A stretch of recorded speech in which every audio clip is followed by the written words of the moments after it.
Nesta nossa análise de hoje, a gente vai mergulhar num dos mistérios mais fascinantes e até mesmo poéticos da existência humana. Vamos falar sobre a mecânica da nossa própria alma. Para quem curte aquela interseção bacana entre espiritualidade e uma visão quase científica do invisível, o texto Os Corpos e Suas Dimensões, do autor Eric Usami, é simplesmente um mapa de cair o queixo. Não é só um papo místico, sabe? É uma anatomia super bem estruturada do que existe além dessa nossa matéria densa. Então vamos desvendar juntos o primeiro capítulo dessa obra, focando com lupa no que ele chama de o primeiro corpo. E, para começar, pensa comigo numa coisa. Toda santa noite, a gente fecha os olhos e o nosso veículo de carne, osso e sangue entra naquele estado de repouso absoluto, certo? A biologia explica muito bem o descanso das células. Mas e a mente? E a nossa consciência? Aquela faísca que faz a gente ser quem a gente é? Para onde ela vai quando essa nossa casca física capota na cama? O material que a gente está estudando hoje propõe algo incrível. A consciência simplesmente não apaga. Ela viaja. E para entender como essa viagem acontece, a gente precisa conhecer o que o autor define como o psicossoma, que seria a nossa cópia perfeita. Olha só, a obra introduz esse conceito fundamental que é a base de toda a teoria dimensional dele. Esse veículo, psicossoma, que algumas doutrinas por aí chamam de perispírito, é basicamente o nosso primeiro corpo astral. Só que a definição aqui é super técnica. Ele não é uma fumacinha ou uma nuvem disforme. Ele é descrito como uma cópia perfeita e absolutamente exata do nosso corpo físico. E quando o texto diz exata, é literal, átomo por átomo. Para cada célula, para cada órgão seu, existe uma contraparte invisível idêntica. É uma estrutura super organizada lá no plano astral. O que nos leva direto para a anatomia desse mundo invisível e como a matéria e a energia interagem. E tem um detalhe muito legal, essa teoria não serve só para nós, humanos, não. A obra faz uma distinção bem clara entre os tipos de matéria para explicar como a energia se comporta. Tudo, absolutamente tudo no universo físico tem um correspondente astral. Se você pegar uma pedra, por exemplo, que é uma matéria inanimada, ela tem uma cópia astral, mas é só isso, uma cópia sem vida própria. Agora pega um ser vivo, uma flor, um cachorro ou você mesmo. Nós possuímos o que o autor chama de parte astral animada, existindo junto com a parte inanimada. E é justamente essa parte animada que é o psicossoma, carregando a nossa força vital. E o mais maluco é como isso funciona no nível atômico. Se a gente olhar para a estrutura de um átomo animado, a gente percebe que o núcleo e os elétrons astrais não estão flutuando numa dimensão distante. Eles estão literalmente interpenetrando a matéria física.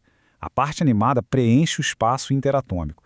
É por isso que seu corpo físico e seu corpo astral podem ocupar exatamente o mesmo lugar no espaço ao mesmo tempo. Tudo se resume a uma questão de densidade e de um encaixe perfeito em nível subatômico. Loucura, né? E é claro que esse encaixe perfeito cria um eco constante entre os corpos, uma verdadeira ressonância física e astral. Como eles estão tão intimamente ligados enquanto a gente está vivo, cria-se um vínculo inquebrável. E entender como os traumas viajam entre essas duas instâncias é fascinante. O texto detalha uma relação de causa e efeito bem específica. Se você sofre um dano no corpo físico, digamos, um corte na mão, esse impacto atinge imediatamente a sua contraparte astral, na mesma hora. Mas o caminho inverso tem um certo delay. Se surge uma anomalia lá no seu corpo astral primeiro, a matéria física, por ser muito mais densa, leva em média uns 2 dias para refletir esse dano. É assim que, segundo a teoria da obra, uma enfermidade que começa no astral acaba virando uma gripe ou algo mais sério no corpo físico de forma gradativa. Bom, mas e quando não tem trauma nenhum? Vamos falar sobre o desprendimento e o despertar, que é o que acontece no fenômeno do sono. Isso nos traz de volta aquela nossa pergunta lá do início. Para onde vai a mente? A mecânica do sono, segundo a obra, é um afastamento automático. Quando o seu corpo físico cansa e adormece, ele fica lá, ancorado na primeira dimensão, que é esse nosso plano material aqui. Imediatamente, o seu psicossoma, que, detalhe, não precisa dormir, simplesmente se desprende. Ele se afasta do corpo físico e é atraído naturalmente para dimensões astrais superiores, como a segunda, terceira, quarta ou quinta dimensão. É uma separação física, sim, mas o cordão vital continua ali, intacto. Para dar um peso ainda maior a essa teoria, o autor traz uns relatos de projeção consciente que são de arrepiar. Tem uma emoção muito genuína nessas palavras. Imagina só a surpresa da pessoa relatando isso no texto. Ela acorda, sente que está de pé no quarto, olha para baixo e vê ela mesma. Diante de meus olhos estava alguém dormindo em minha cama. Pensa no choque profundo que é reconhecer que o verdadeiro eu não é aquele corpo respirando pesado debaixo da coberta, e sim a consciência que está ali, de pé, observando a cena toda de fora.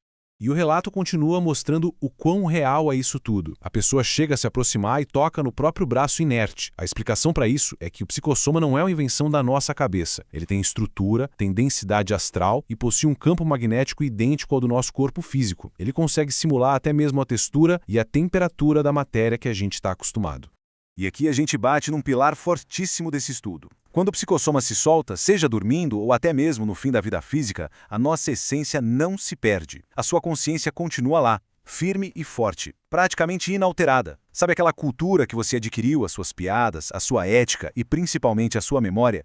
Tudo isso vai junto com você. O que quer que a gente seja aqui no plano físico, a gente continua sendo no psicossoma.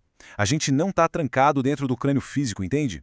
O que nos joga direto para o nosso último ponto de discussão. A nossa verdadeira essência e o grande bloqueio do cérebro físico. Porque, né, a pergunta óbvia agora é, poxa, se a gente é tão vivo e consciente fora do corpo toda noite, por que é que eu acordo de manhã e só lembro de uns sonhos confusos ou nem lembro de nada? O livro responde isso de uma forma muito didática.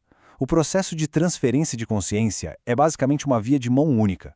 Você leva tudo do físico para o astral. Mas, na hora de voltar, na hora do acordar, rola um baita de um funil. O nosso cérebro físico é um órgão biológico denso, feito para operar aqui, na primeira dimensão. Ele simplesmente não tem hardware suficiente para processar a frequência das dimensões superiores. Então, o que ele faz? Ele bloqueia quase todas as memórias.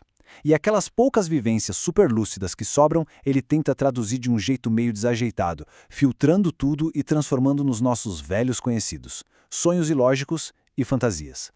Depois de a gente desbravar toda essa arquitetura do invisível, desde o encaixe dos átomos até esse filtro do nosso cérebro de manhã, eu deixo uma reflexão final para vocês. Se o corpo que fica lá babando no travesseiro é só uma casca biológica, enquanto a nossa consciência, as nossas memórias e os nossos sentimentos estão por aí, viajando intactos no psicossoma, afinal, qual desses dois corpos abriga de verdade a nossa essência? É o tipo de pergunta que, quando a gente realmente tenta responder, muda totalmente a nossa forma de enxergar a vida. E por que não, a morte também? Fica aí o pensamento.